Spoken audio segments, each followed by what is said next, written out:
Previously in this series, I've looked at Thomas and Friends episodes that I, along with the majority of the fanbase, hold to quite a high regard.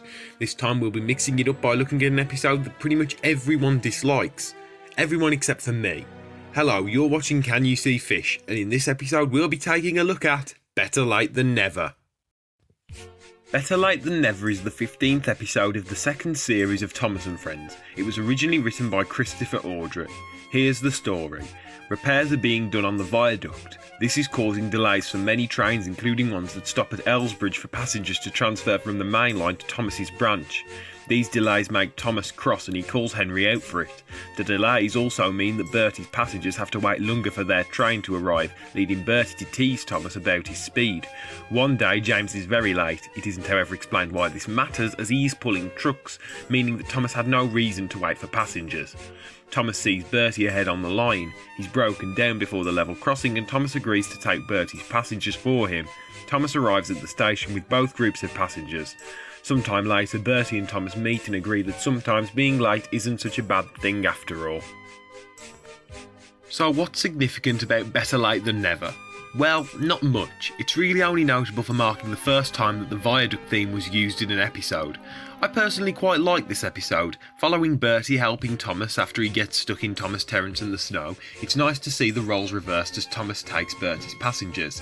It seems that a lot of people don't like this episode because there isn't very much action. Since when did Thomas need action to make a good story? As I recall, the entirety of the sad story of Henry was an episode that was entirely devoted to some people trying to get an engine out of a tunnel and had no exciting moments, yet it's considered by many, including myself, to be a fantastic episode. This episode is just a story about events that could, and probably did, happen on a real railway somewhere. Considering all that fans want nowadays is the show to go back to having a realistic tone, I think it's surprising that so many people seem to despise this episode. So now that that tangent is over, what else is good about this episode? The model work. The viaduct is a stunning set and is one of my favourites of all time, and the Series 2 version is my favourite one of all of them. Those shots of Edward and Henry crossing at the start never fail to make me want to see something like that in real life.